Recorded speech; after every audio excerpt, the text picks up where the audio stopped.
జై శ్రీరామ్. మీ అందరికీ కూడా చూస్తున్నారు కదా పూజ 22వ తారీఖున మనందరము కూడా శ్రీరాముని శ్రీరామ జయరామ జయ జయరామ అనుకుంటూ పూజించి శ్రీరామ రామ రామేతి అనే శ్లోకాన్ని చదువుకుంటూ శక్తానుసారం పానకం వడపప్పు చలివిడ నైవేదన చేసి స్వామి వారిని దీపధూప నైవేద్యాలతో పూజించినటువంటి వారికి కష్టములు నష్టములు బాధలు ఉండవు. Gautam neuro care brain stroke migraine fits brain and spine surgeries కి బెస్ట్ న్యూరో సర్జన్.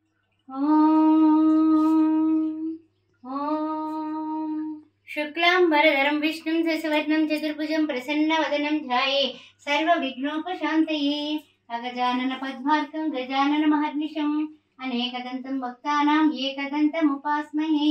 జై శ్రీరామ్ జై శ్రీరామ్ జై శ్రీరామ్ జై శ్రీరామ్. శ్రీరామ రామ రామేతి రమే రామ మనోరమే సహస్రనామ తత్తుల్యం రామనామ వరాననే. శ్రీరామచంద్రుని యొక్క దివ్యమైనటువంటి శుభ అక్షింతలు అందరి గృహాలకి వచ్చాయి కదా, మా ఇంటికి కూడా వచ్చాయి. రాముల వారు వేయించేశారు. వారికి దీపంతో స్వాగతం చెప్పి ఆ అక్షింతల్ని ఈ రోజు నాడు మనము రేపటి రోజు 22వ తారీఖు రోజున ఏ విధంగా పూజ చేసుకోవాలి అనే విషయాన్ని మనం ఇక్కడ తెలుసుకుందాం. శ్రీరామ జయరామ జయ జయ రామ అని అనుకుంటూనే ఉండండి, సదా జపిస్తూనే ఉండండి, ఆ విషయాన్ని మర్చిపోవద్దు. ఓం గంగణపతే నమః. ఏకదంతాయ విద్మహే వక్రతుండాయ ధీమహి తన్నో దంతి ప్రచోదయాత్తు అని వినాయకుడిని పూజ చేసుకుని వినాయకుడికి కాస్తంత నైవేద్యం కూడా పెట్టుకొని గణానాన్త్వా గణపతి కుంభవామహి అని పటికి బెల్లం ముక్క చక్కగా నివేదన చేసుకుని ఆయనకి 3 సార్లు ప్రణాయ స్వాహ పనాయ స్వాహ ఉదానాయ స్వాహ సమానాయ స్వాహ అనేసి ఆయనకు నివేదన చూపించి ఆ వినాయకుడి పూజ అనంతరం పసుపుతో చేసుకోవచ్చు. వినాయకుడిని విగ్రహం ఉంటే కనుక మన పూజా మందిరంలో విగ్రహాన్ని ఇక్కడ మనం వినియోగించుకోవచ్చు. తర్వాత ఏంటంటే పసుపు కుంకుమ అక్షింతలతో కూడా స్వామి వారిని చక్కగా మనం ఇలాగ ఓం గంగణపతే నమః ఓం గంగణపతే నమః.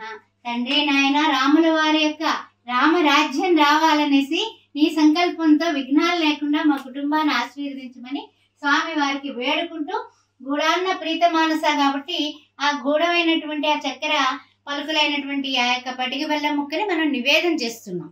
అయిపోయింది. ఆ తర్వాత తాంబూలం దర్శయామి. తాంబూలం కూడా స్వామి వారికి చక్కగా చూపిస్తున్నాం. తాంబూలం అయిన తర్వాత ఆయన దివ్యమంగళ విగ్రహానికి నమస్కారం చేసుకుని శ్రీరామ జయ రామ జయ జయ రామ శ్రీరామ జయ రామ జయ జయ రామ అని రాముల వారికి పూజ చేస్తున్నాం. ఓం శ్రీరామ రామ రామేతి రమే రామే మనోరమే సహస్రనామ తత్తుల్యం రామనామ వరాననే. స్వామి వారికి తులసి దళాలంటే చాలా ప్రీతి. అందువల్ల అంత పవిత్రమైనటువంటి ఆ తులసి దళాలతో స్వామి వారిని పూజించడం అనేది మనకి తప్పనిసరి అన్నమాట. అందువల్ల తప్పనిసరిగా ఆ తులసి దళాలంతో ఈ యొక్క శ్రీకృష్ణ పరమాత్మ కూడా ఆ రుక్మిణీదేవికి ఆయన తూగాడు అన్న విషయం కూడా మనకి తెలుసు. కాబట్టి ఈ యొక్క అయోధ్య గురించి, అయోధ్య రాముడి గురించి మనం తెలుసుకోవాలంటే ఆలయం పునరుద్ధరణ చేయడం జరిగింది. రాముల వారు అక్కడ పుట్టారు. 500 సంవత్సరాలు అంతా కూడా అయోమయమైనటువంటి పరిస్థితిలో ప్రతి హిందువు కూడా రామ జన్మభూమి గురించి, రాముని గురించి తప్పించని వాళ్ళు లేరు. రామకోటి కూడా కొన్ని కోట్ల రామకోటి జరుగుతూ వచ్చింది. కొన్ని వేల కోట్ల లక్షల కోట్ల రామనామ జపాలు చేశారు. అలాంటి జై శ్రీరామ్ జై శ్రీరామ్ శ్రీరామ జయ రామ జయ జయ రామ అని అనుకుంటూ కోదండ రామ దశరథ నందన రామ దయాసాగర రామ దశముఖమర్ధన రామ ఓ దైత్య కులాంతక రామ లక్ష్మణ సేవిత రామ లక్ష్మి మనోహర రామ జై శ్రీరామ్ జై శ్రీరామ్ అని అనుకుంటూ చక్కగా పుష్పాలతోటి ఆ తర్వాత చక్కగా మనకి ఈ తులసి దళాలతోటి అంటే తులసి మాలలతోటి కూడా మనం స్వామి వారిని చక్కగా అర్చించుకుందాం. అర్చించుకున్నట్లయితే కనుక స్వామి వారి దివ్య అనుగ్రహం మన కుటుంబ సభ్యుల మీద పూర్తిగా కూడా ఆయన యొక్క అనుగ్రహం వచ్చి మనందరము కూడా ఆయువు ఆరోగ్యము కలిగి అష్టైశ్వర్యాలతో ఎంత వైభవపేతంగా ఈ యొక్క దీపాల అలంకరణ చేసుకున్నామో ఆ విధంగా 5 దీపాలు వెలిగించడమే కాదు, ఎన్ని దీపాలు వెలిగించినా కూడా మనకి కనుల పండగ ఈ రోజు. అందువల్ల ఉదయం పూజ, సాయంత్రం పూజ, సాయంకాలం పూట కూడా 5 దీపాలు వెలిగించుకోవడం అనేది చాలా చాలా మన గృహానికి క్షేమదాయకం. రామరాజ్యం రావాలంటే రామ అనే శబ్దంలో రా అంటే ఓ నమో నారాయణాయలో రా అనే అక్షరాన్ని మనకి తీసుకోవడం జరిగింది అష్టాక్షరిలో.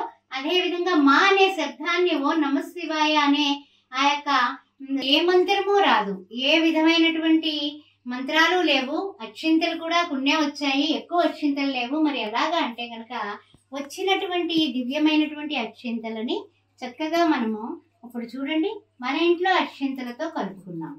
కలుపుకోవడం వల్ల అక్షయమయ్యాయి అక్షింతలు, అంటే క్షయము కానిది అక్షింతలు.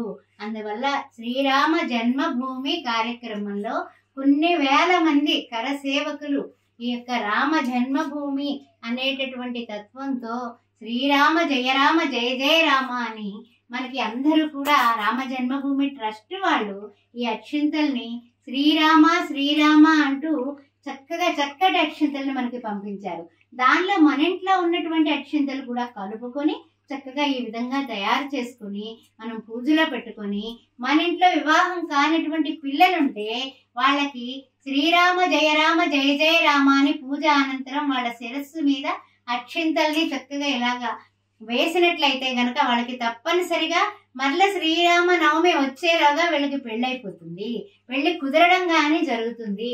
ఈ విషయాన్ని గుర్తుపెట్టుకోండి. రామాయ రామభద్రాయ రామచంద్రాయ వేదసే అనే మంత్రాన్ని చదువుకోవడం కానీ శ్రీరామ రామేతి రమే రామ మనోరమే సహస్రనామ తత్తుల్యం రామనామ వరాన్ని దశరథ నందన రామ దయాసాగర రామ దశముఖమర్ధన రామ దైత్య కులాంతక రామ లక్ష్మణ సేవిత రామ లక్ష్మి మనోహర రామ అని స్వామివారి పాదాల దగ్గర పుణ్యక్షింతలు సమర్పించి పుణ్యక్షింతలు మరలా మనము ఈ విధంగా కళ్ళకద్దుకుని శిరస్సును ధరించడం అనేది మన కర్తవ్యం. అందువల్ల రాముల వారిని ఎవరైతే ప్రార్థిస్తారో, రామనామ జపం ఎక్కడైతే జరుగుతుందో, శ్రీరామ అనేది ఎవరైతే రాస్తారో రామకోటిగా తప్పనిసరిగా రామ అనుగ్రహం ఉంటుంది, రామ కుటుంబంగా ఉంటుంది. ఐకమత్యానికి ప్రతీక శ్రీరామచంద్రుడు. రామో విగ్రహాన్ ధర్మ అన్నారు. రాముడు ఎక్కడ ఉంటే అక్కడ సీత లక్ష్మణ సేవిత ఆంజనేయ స్వామి ఉంటాడు.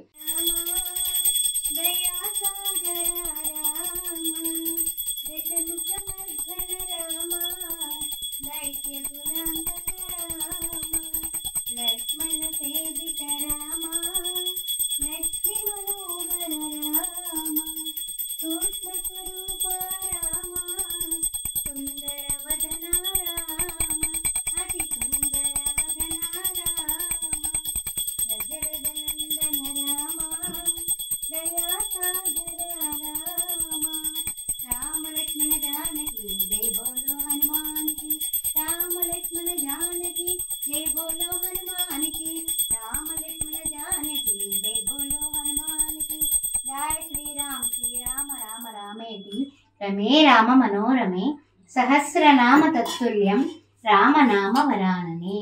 జై శ్రీరామ్ శ్రీరామ జయ జయ రామ. అందరూ కూడా హారతి కళ్ళకద్దుకోండి. జై శ్రీరామ్ జై శ్రీరామ్ జై శ్రీరామ్ జై శ్రీరామ్. అన్ని రకాల ఆనందాలు మీ గృహాల్లో కలిగి సకల సంపదలతోటి అష్టైశ్వర్యాలతోటి పిల్లా పాపలతో మీరు ఆనందంగా ఉండాలని శ్రీరామచంద్రమూర్తిని వేడుకుంటూ జై శ్రీరామ్.